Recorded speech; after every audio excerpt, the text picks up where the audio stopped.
Hey, what's up with it, guys? Hey, welcome back to another video. Now this is going to be an update on the kind of PVE gear setups that we have going on come phase 4. Phase 4 just recently hit like a week and a half, 2 weeks ago.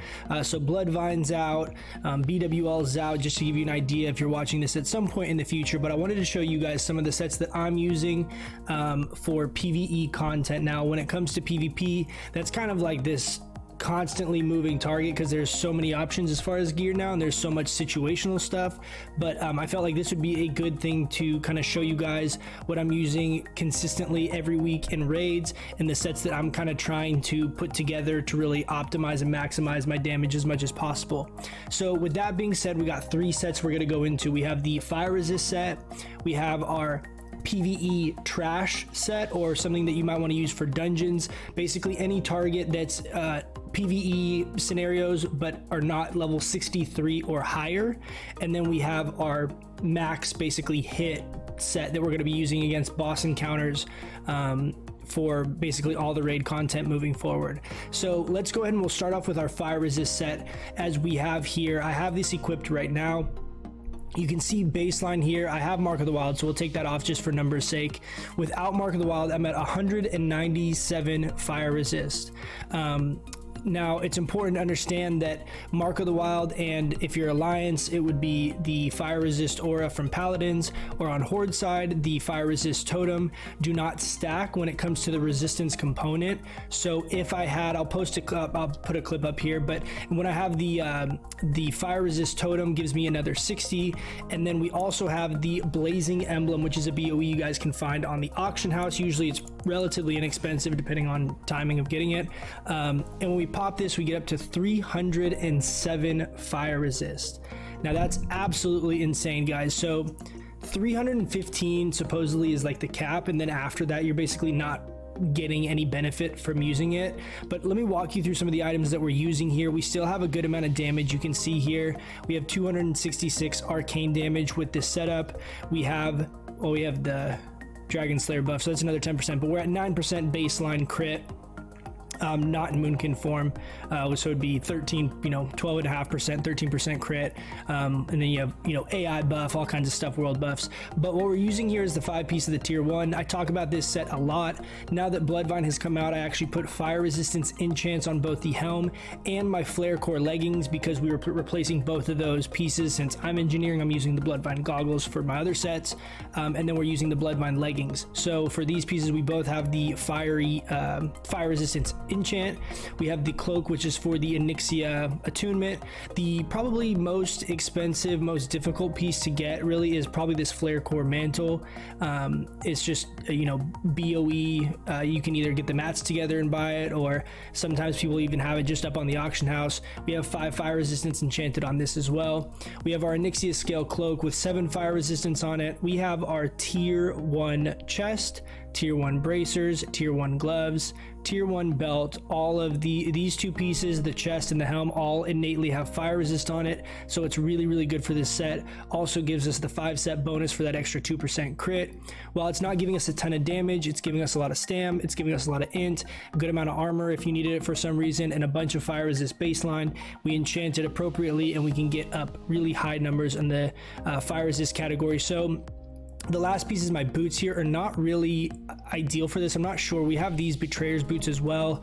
I'm not sure which one of these I really am going to want to use, but I'm guessing that I'm probably going to want to rock the hit on the Bloodvine boots for the most part. So that's one slot here that I have no fire resist on. You potentially could even throw in, a green with fire resist or something on it to get you another, what would it be, another 8 fire resist that would make you hit that 315 cap when you pop Blazing Emblem. Would basically ensure you getting stacks to fall off on a fight like Fire Maw, for example. So that's one potential option here that I don't have anything specific for when it comes to the boots. The ring, we have Tidal Loop, which is a quest reward from the Molten Core like Douse quest, not attunement, but like the Douse guy in Ishara. Then we have the ring off of Onyxia. This also at this point in the game shouldn't be difficult to get, considering most melee have it. You can put together a run and reserve the head of Onyxia or whatever. This is not usually that difficult to get. And then, like I mentioned, the Blazing Emblem. And we have Briarwood Reed. You could sub this out with whatever you want. And then onto the weapons, we just have our Lochmere and the Tome of Arcane Domination. You could also throw in something like, you know, Fire Rune Grimoire for more stats or whatever if you're trying to be a little bit beefier. You see this bumps us up to just under 4k health, 5400 mana almost, completely unbuffed. So this is a really good setup. I just kind of got this all polished off, so I'm really looking forward to using this on Thursday. So we'll see how it does performance wise when it comes to parsing and all that type of stuff. But either way, this is a good set to have. There's a lot of whether you sub in some of these pieces or you use all of them, a lot of these pieces are very, very strong for us in a lot of the raid content. There's fire damage and stuff going on, so this is a really good kind of beefy tank set that you guys can use and still gives you a good amount of damage. Now let's go on second to what I'm going to call the trash set. The trash set is basically going to get us to 6% hit cap. You can see right here. Now, kind of a preface to this is that basically if mobs are level 62, so we're level 60, right? Mobs are level 62, 2 levels higher than us. The hit chance on them is 6%. Baseline, no matter what level stuff you're attacking, there's a 1% chance that you are going to miss, and you can't avoid that. There's no hit cap you can get where you're going to get that off of the table of possibilities. So you're always going to have 1% chance to miss. So we're going to just negate that because you can't do anything about it. If it's a level 62 target, you have a 6% chance to miss. If it's a level 61 target, you have a 5% chance to miss. So the variance is only 1%. In my opinion, I'm not going to try and min-max depending on what level the mob is. That's like too much stuff going on. But something like your neck piece or, you know, whatever, one slot you have, if you really wanted to do that, you could. But for me, I'm basically going to have a set that's at 6% hit, max spell damage, and then we're going to have a set that's basically utilizing as much more hit on the boss fights. So you see here, we'll go through, I have the green lens of Arcane Wrath. You could really plug in kind of anything here, like Cenarian Helm's also a good fit if you have this. Oh, real quick, I should mention that too. The other thing is that for us, at least, we get a lot of these Druid helms. So having a couple of these with different enchants is not that unrealistic for us as Druids, at least in my experience. So it's very realistic to get 2 or 3 of these over the course of a couple months that no one needs. So if you want to take it and enchant one with spell damage, or enchant one with the ZG enchant and enchant one with fire resist or whatever, you kind of do have that flexibility as a Druid.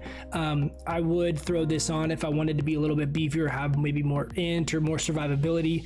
But for most of it, I think in the current content we're doing for trash, I would throw in the Arcane Wrath lens. Another thing that's important to take into consideration is if you're using Wrath casts at all in the trash, obviously you don't want to run Arcane Wrath gear if you're casting Wrath, even though it's Wrath and Wrath, right? But you want to be making sure that you're using the correct spell power based on what you're casting. Onto the neck, we have the ZG neck that we got off of a car. It's basically like a improved Star of Mystaria. We have the Burial Shawl, Saffron Drape, Bloodvine Chest, Tier 1 Bracers. You could also sub these in for something with Arcane Wrath. I personally don't like to do that on this slot just because I like all the stats that the Cenarian Bracers give. In a perfect world, I would have the Bracers of Arcane Accuracy here, and I would put my Orb of the Dark Moon, or eventually whenever I do get it, the Choker of the Fire Lord here in the next slot, and that would be kind of the way I would like to try and ideally swap these pieces out. We currently have Hands of Power. Blood Tinge Gloves are still on the list of something to get, just haven't had luck getting them yet. We have Fire Maw's Clutch, which is my favorite belt of the options that we have. Bloodvine Leggings, Bloodvine Boots. We got the Band of Force Concentration, Ring of the Blackrock, Toep, Briarwood Reed. And then again, whatever your weapons are here, offhands, you kind of have a lot of options, but generally for trash, I try and keep my damage not a specific wrath. So I'll use, like, a lot of times I'll just throw in like the tier 1 helm here, for example. Then that way, if you cast wrath, you cast Insect Swarm, Moonfire, Starfire, it doesn't matter. Your stats are all relevant. So just some kind of options there. Now, the only thing that really changes when we go to the boss setup, which this is really going to be the only piece or the only setup of my gear that's going to kind of constantly be changing as I get upgrades, really, is we have the Bloodvine Goggles, not enchanted yet. I'm working on that, but that's the only piece we're really subbing in here. So this gets us up to 8% hit, which is about what we're at currently. In a perfect world, things I would have is the Cloak of Consumption off a car, give us another % here. Like I mentioned, the Bracers of Arcane Accuracy would give us another % here. The gloves off of Jindar, you don't remember what they're called, but that would give us another % to hit. I would keep this belt.